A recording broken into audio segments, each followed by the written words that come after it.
नमस्कार मित्रांनो. तर बघा ही 28 मेला गवारी टोपली होती आम्ही आणि आता जवळजवळ जुलै महिना लागला. 28 मे ते आता गेला जून. 28ला 28 एक महिना झाला बघा. आणि हे जुलैचे 10 दिवस म्हणजे जवळजवळ 6 महिना होऊन गेला. तर आता बघा पावसामुळं गवारी बघा किती तेजदार आली. आणि आता हिला ही तिसरं खुरपण आहे बघा. तिसरं खुरपण आहे आता. तर हे काही कळी लागली बघा आता 6 महिन्यात. तर साधारण ही जुलैचा महिना संपायच्या आतभर ह्याला शेंगा लागतील. हिला महिना संपायच्या आतभर शेंगा लागतील. तर निर्मल 12 गावर आहे बघा. आपला टासा निर्मल 12चा आहे. निर्मल तिकडे पुणेरी आहे. तर आता हिला ही तिसरी खुरपण आहे. तिसरी खुरपण खायापेक्षा तुमची खुरपण महत्त्वाची आहे बघा. खुरपणीनं पिकं वाढते ती. खाया थोडंफार कमी असतं तर चालेल, पण खुरपण महत्त्वाचं आहे. आता पावसानं गवत झालंय ते. आणि पावसानं काय झालं का पण हे असले गवत काही हे असं गवत झालंय. ते लोणा, त्याला लोणा म्हणतात. हे लोणा जास्त बघा उगवलाय. हे गवत जर मोठं झालं तर गवारीच्या वर एवढं जातं गवत. म्हणून हे येळत खुरपान द्यावी लागते बघा. म्हणून बघा पाऊस होता म्हणून त्याला वापसाच नाही. आता वापसा आलाय तर बघा आम्ही सगळं खुरपून घेतो. सकाळच येतोय, परत दुपारी घरी जातोय. आता हे खुरपूस तर बघा सकाळी माझं खुरपूस ठेवलंय. टायमिंग नाही आला. काय सुट्टी नाही झुट्टी नाही. केव्हा येतं केव्हा जाय. हे बघा आता खुरपल्याशिवाय पर्यायच नाही. कारण गच भरलं या पावसामुळे.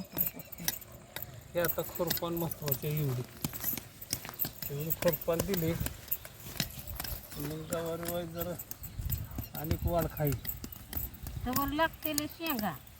आणि वाढ खाय शेंगा आता सुरू झाले. तर कळी लागली शेंगा लागतेल्या. खुरपण बनतच नाही मग आपलं. खुरपायच बनत नाही ह्याला. म्हणून खुरपून घ्यायचं आपलं.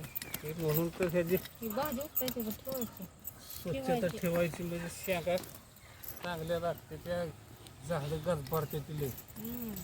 बघा किती तेज आहे हिला. आहे का काळी झार गवार आहे. हे दुसरा बारका प्लास टप्प्याटप्प्यानं आम्ही लावतो. बारका प्लास आहे. आता हे नेमकी बघा दरात गावून. आता ह्याला दर जुलैच्या महिना संपला श्रावण महिन्यात हिला दर गावतो. कळी लागली कशी शेंगा बी लागायला लागले. शेंगा लागायला लागले ते आता. अजून 15 दिवसात होईल का चालू? 15 दिवसात होईल चालू. तर बरं आपलं खुरपण राहत नाही.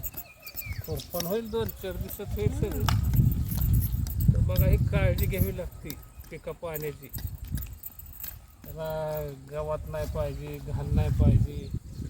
तुडतुड होते तर माझं खुरपाचं पुन्हा आणि शेंगा खाते ती कळी खाते. म्हणून घाण ठेवायची नाही. म्हणून आम्ही बघा यायच्या वेळेला खुरपण देतो. पाणी आण म्हणलं होतं केलं शुभम. आम्ही घरची घरी सगळं आमचं कुटुंब सगळं इथं धार पडतं. सकाळ संध्याकाळ दुपार सुट्टी नाही झोपी नाही काय. पुरं बी करू लागते ती काम. शाळेत आले की करू लागते. आपली खुरपते ती गावात गोळा करू लागते ती. घरी आता सुटीच करायची बघा. शेंगा घरच्या घरी फोडायच्या. अरे मग आता काय करायचं खुरपण करायचे. आता किती वाजल्यावर 5:30.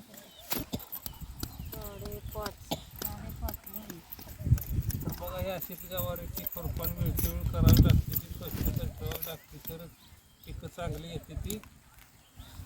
आणि पिकं चांगली आली तर दर बी गावठी शेंगाला. तरी बघा अशी मेहनत घ्यावी लागते, कष्ट घ्यावी लागते. धन्यवाद.